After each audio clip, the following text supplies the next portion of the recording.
Diksiyelerimiz davamlaştırımız hürmetli vatandaş. Bugün Çiğsağ 2019 yıl 10. ayının 3. günü haftaga Perşembe. Endiki mavzumunda. Şangal Sakçılar 10. ayının 1. gün namayişçilağı ok attı. Bütün Şangal'da tekemi köp, rayıllarda tekemi köp, narazılık namayişi ottırgı çıktı. Mavzuda haber 10. ayının 2. günü Amerika Avazdan Xitay Til programı ilan kılındı. Haber mındak başlandı. Namayişçiler götürüp algan teşvikat verekçisiga mındak yazılgan idi. Bir pay ok mening yürekimni bösüp öttü. Lekin mening ideyamni bösüp ötelmeydi. Namayişçiler, tekrarlayman, namayişçiler götürüp alğanı varakçıga mındaq yazılgan idi.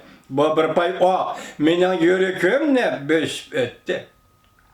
Lekin mening ideyamni bösüp ötelmeydi. Şangal 3. 4 aydan beri davamlaşıvatkan namayişte bir nefer yaş namayişçi. Devlet murasimi emas, bu fakat halak buluştu bar degen qari kiyimlik namayişida. Tunji qatam saqchilarning yaqin arlıqda atqan oqi bilan yarlandı. Bu vaqa butkul Şangal jamiyatini larziga soldi. Namayişçiler qattiq g'azablanishdi va texnik namayishdan o'ttirg'i chiqishini keltirib chiqadi. Kechiringlar. Devlet kurulganlığının 70 yılını hatırlaş günüde Şangal'da köp rayında namayiş götürülüp sakçılar bilen namayişçiler o'ttirishidagi to'qnashuvga aylandi. Bir nefer sakçı Çuen ve Daji ko'chisida Çömven dahi ko'chisida kechiringlar. Yaqin arlıqda o'qitib 18 yoshli bir nefer o'quvchining sol ko'ksini yarlandirdi. Bu o'quvchi yiqildi. Qon eqishga boshladi. Keyin operatsiya orqali bu o'quvchining ahvoli muqimlashdi. Hayoti xatardan qutulgan bo'lsa-mu, lekin saqchilar tunji qatam namoyishchilar aytgandek namoyishchilarga qurol ishlatgan bo'lib hisoblanadi.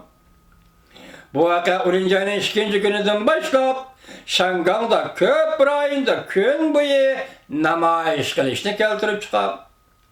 Çarşamba günü keçide Çömven Şazuda top meydanida men sen bilen Çömvenni bilmanga men belgilek namoyish o'tkazib, saqchining o'q etish voqeasiga Şangal xalqining diqqat qilishiga murojaat qildi. Minglag'an, 10 minglag'an saqchilar top kechiringlar. Minglag'an, 10 minglag'an namoyishchilar top meydanida shan-sharaf sana qaytdi. Kelidi Şangal deb kollektiv naqsha to'ladi. Hamda saqchining yaqin arlıqda o'q chiqarganligini aybladi. Uningdan keyin namoyishchilar ko'chaga chiqdi. Her xil materiallar bilan barikada qurib, qatnashni to'sib oldi va benzin botalkasi atdi. Saqchi taraf bo'lsa, yosh oqqizadigan bomba atdi. O'xshashli vaqtda Xondashan rayonida nurg'unlagan namoyishchilar Longxiaoda ko'chisini egallab oldi. Dünmen rayonida namoyishchilar saqchi binosini qorishib oldi. Saqchilar ko'k bayroq chiqarib signal berdi. Jiang Jun-o rayonida namoyishchilar avval poyezd bekitdi, aslahalarini buzib etdi. Piyoda yo'l menib keping bekitiga, poyezd bekitiga berib namoyishni davomlashtirdi. Tongluvan rayonida mingdan ortiq namoyishchi Ganni Shi ko'chasiga to'planib barikada qurdi. Yana mingdan ortiq namoyishchi Shazotiyan Yangi shahrida maydonga to'planib 5 shartning birisi kam bo'lsa bo'lmaydi deb shart oldi. Şənbel rayonida nurg'ulg'an o'quvchilar va shahar aholisi yig'ilish o'tkazib, saqchi tarafdan o'q etib bir nafar o'quvchini yaralandırganligiga norozilik bildirdi.